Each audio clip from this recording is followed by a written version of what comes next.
Hello and welcome to LFC Focus. It is pre-match build-up showtime with Liverpool back in Premier League action after their exit from the FA Cup. On Thursday night, we have got an away fixture against Jose Mourinho's Tottenham Hotspur, looking to get our first league win of the calendar year, and it represents a pretty good chance for Liverpool to get themselves back on track and back in form. You know, an away win at Tottenham Hotspur Stadium, a team that's in a similar kind of situation to us in the league at the moment, against as well a top tier manager like Jose Mourinho. Let's not forget, even though they've had a few struggles of their own over the last few weeks, they haven't been in perfect form, just like Liverpool haven't been either. They're still a great team with a great manager and great players, and to go to their backyard and get a result would be a huge achievement for Liverpool, and would certainly go a long way to getting us back towards, I think, where we all should be. And obviously this game is the start of quite a big run of games as well. You know, after this we have got West Ham at the weekend, who are high flying at the moment. That'll be away from home in London as well.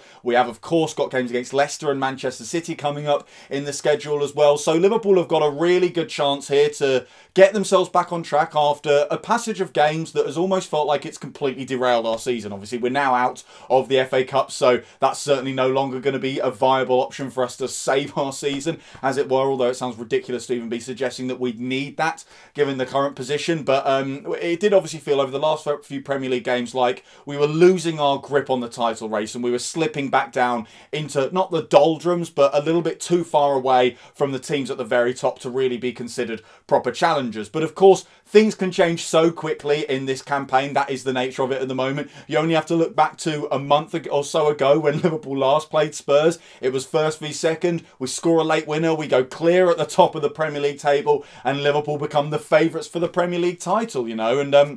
And since then, it's only taken a month for everything to unravel pretty quickly. So who's to say that Liverpool don't have an excellent month after this? You know, get a great result against Spurs, use it as a springboard, win their next few games, and suddenly we could even be top of the league. That sounds a bit ridiculous at the moment, but we've certainly got a chance here to get ourselves back on track and get ourselves back into that conversation among the teams at the very top of the Premier League table. So, bit of team news going into this game. Jordan Henderson has been confirmed by Jurgen Klopp to be back in full team training after missing the last couple of games as a precaution. The same goes for Joel Matip as well, who of course returned against Burnley and then I think was rested for the game at Old Trafford, despite the fact we played quite a full strength side pretty much. I think it made sense to take Joel Matip out to make sure that he could rehabilitate properly from his latest injury, because the last thing we need is him getting injured again. But he is back in full training, so barring again any late slip-ups with his fitness, he will also be available for this game, which is absolutely fantastic. There are a few other players who are of course still a little bit further off. Diogo Jota is going to be at least a couple of weeks, although it's now starting to feel like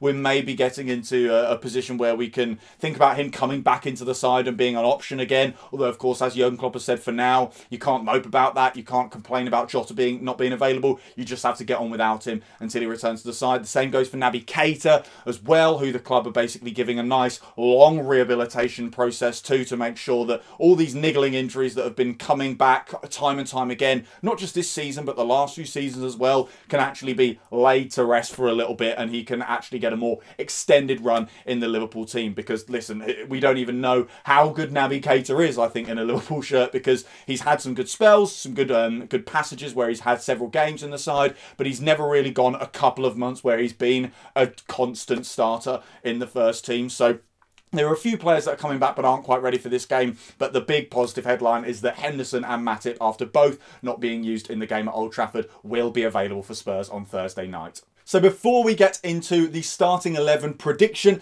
part of the show, I just wanted to let you guys know about a little something that I've recently done. It's being put out tonight. It's a podcast being made by my friend Tom. It's all about creators in YouTube and in all kind of creative industries, you know, TikTok and TV and everything like that, and how they've got started. And he was kind enough to invite me on for a nice lengthy 1 hour long interview where I've talked an awful lot about this channel, about, you know, how grateful I am to you guys, of course, as subscribers and part of the community community that's been generated around it. So if you guys want to check that out, there's links down to it in the comments below. You know, Spotify links, YouTube links. It's out everywhere. The podcast is called My First 1000, and I'll pop a link as well at the end of the video for you guys to get a little bit of a taster as well of exactly what me and Tom were talking about. But it was a very good chat. It was nice to talk about this channel in a little bit more detail than I normally do here, so hopefully you guys will find that interesting as well. But back to the all-important football match we've got tomorrow night. In terms of the starting 11, I think it's almost definitely going to be Alisson Becker in goal. In front of him, Joel Matip hopefully does make his return and will almost definitely be partnered by Fabinho. And then either side of them, I think we go with the usual suspects at full-back as well, in terms of Andrew Robertson and Trent Alexander-Arnold, which on the surface of it is not a bad back line. You know, you can take Fabinho out of it and it's basically our first choice defence. You know, chuck Virgil van Dijk in for Fabinho. And even then, Fabinho's no mug. He's one of the best centre-halves in the Premier League, despite not being a centre-back. So even though Liverpool have got their issues at the back at the moment in terms of players that aren't available, and we're very thin on the ground with the squad, we all know that. While we're not having any further injuries and while we can field those players, we can at least take solace from the fact that even though there maybe aren't the options on the bench that we would like, the lads that are probably going to start tomorrow night in front of the goalkeeper are an absolutely fantastic set of footballers. So that's what I think the defence is going to be. In front of them, I think the midfield is going to be Gini Wijnaldum, Thiago and Jordan Henderson. Henderson, of course, making his much needed return. Of course, we all know about his influence on the pitch in terms of being vocal, demanding more from his players, organising and spurring them on as well, telling them when they're doing the right things. We've heard during the whole behind closed doors thing, we've been able to hear a little bit more of the players, and we can hear him, you know, cheering everyone on and shouting, great pass, great ball, great tackle, brilliant Sadio, that kind of thing. The stuff that just gives the players a little bit of extra confidence that maybe they're missing without the fans there. So I think it's great to have Henderson back in the side. And also with that balanced midfield three, I think what's good is all of them can fill in the defensive roles and the more forward roles as well. Of course, when we start, there'll probably be one designated player who's going to play the 6 for most of the game. If the most recent matches are anything to go by, that will be Thiago, although personally I would like to see Thiago a little bit further forward. That's something we haven't really had much of because of the nature of the Fabinho situation, him having to be forced back to centre-half. I think if he was available in midfield, we'd see him in the 6 and Thiago in a number 8 role, kind of parallel with Jordan Henderson in the midfield. Unfortunately, that's not the case at the moment, but I do think, you know, Gini can play the 6 and Henderson can play the 6. I think both of them are maybe better suited to being number 8, but the same probably goes for Thiago as well, and it just feels like we're not quite getting enough out of him at the moment. We can see he's a great footballer. He's doing great things to benefit the team. But it feels like if you put him a little bit further forward, just 10 yards closer to the box, especially when we're up against low blocks as well, he could be even more influential. So I think we might rotate a little bit more. Thiago maybe starts as the main number 6, but he'll get forward a bit more, and Henderson and Gini Wijnaldum will drop into cover in those instances. So that's what I think the midfield is going to be. I don't think we see maybe an Oxlade-Chamberlain or a Curtis Jones, certainly not from the start, because it is away from home against a very good side. You want to prioritise making it an engine room rather than it being built around creativity and stuff like that. So I think that's what we go with for the midfield. And then the front three, I think we go with the usual suspects. I've advocated for change in the attacking department over the last few videos, and it was nice to see us shaking up again at Old Trafford. But now Salah's back in goal-scoring form. Now Firmino's got an assist under his belt. Mane looked hungry when he came on at Old Trafford as well. He could kind of, you know, smell that the atmosphere had changed and the goals were starting to become available again, and therefore he was a little bit more hungry to get on the ball and create chances and score chances himself. Obviously, he doesn't manage it in the game, but it hopefully a switch has flicked here. And that will mean that these attackers that have been struggling over the last few games will finally start finding the back of the net. And listen, if it doesn't work, then maybe, yeah, we do start switching up again. You bring Minamino in, Shaqiri in, you go DEFCON 1 and chuck Divock Origi on and start slinging crosses into the box. But while we're getting back into a more positive frame of mind and it feels like we've maybe gone past a turning point now, I think the best thing to do is get all the lads that love scoring goals and do it all the time pretty much for fun on the pitch and start getting them goals. Get Salah scoring again so he doesn't feel like he just had a little purple patch game on Sunday. Get Sadio Mane on the pitch so he can get in on the act. maybe even get Firmino a goal for the love of God. But from the start, I think that is what we're going to go with. We go with the main fellas up top. So taking just a quick look at Spurs then, it was interesting to see Jose Mourinho speak about a few injury troubles of his own in his press conference before this match. Anyone who, of course, watched the All or Nothing documentary about Spurs last season will know that he does love a bit of a whinge when certain players aren't available. But he mentioned that Dele Alli wasn't going to be available for this match. That's no real surprise because he hasn't really been involved in Spurs' games anyway, so it didn't really make a difference whether or not he was going to be fit for this match. An interesting one is that Ben Davies and Matt Doherty are both unlikely to be available for this game, and Mourinho even suggested that there were other issues there as well that he didn't want to talk about. He names Davies and Doherty in the press conference, but he said that there were other problems and kind of trailed off and seemed to want to keep stum a little bit, maybe because there are certain players that are facing late fitness tests. They did, of course, play on Monday night in the FA Cup, and they used a few first teamers in that match as well, so there could be a few players who took knocks, who maybe struggled because it would have been a boggy pitch, not what they're used to, and it's led to certain muscle issues that they're not used to picking up.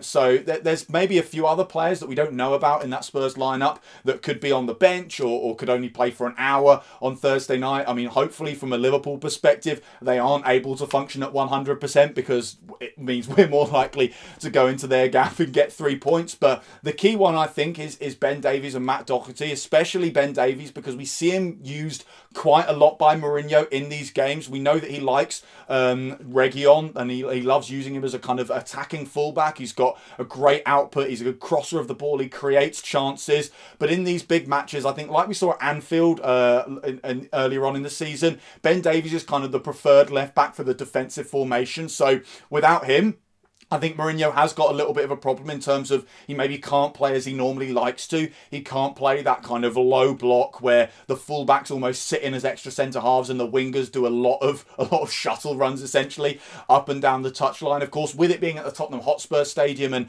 them needing a 3 points just as much as we do at the moment, that I don't think he would go all out defensive. Certainly not like he did at Anfield. Although, of course, maybe the issue at Anfield was that they went all out defensive. It was working, and then they smelt blood, abandoned their plan and started going kind of all guns blazing at Liverpool for a little bit, and that's when it actually unravelled for Spurs in that game. So I think we'll see something a little bit more like the second half of the match against Spurs at Anfield. The first half was very much Liverpool just having chance after chance after chance, and it was just a matter of when, not if, we were going to score. You know, God, remember that when Liverpool almost, there it goes again, guaranteed to score a goal in the game. That feels a world away now, but I think this will be a little bit more of a shootout between two top teams that are both looking to get what would be a very, very big result in their season. As I said at the top of the video, if Liverpool can win this, we bounce into that game against West Ham at the weekend. That's a bit of a banana skin as well. Of course, they're in great form and it's away from home at their own gaff, so anything could happen, of course. But we win this, we take some momentum in. We then take some momentum into those really big games against Leicester and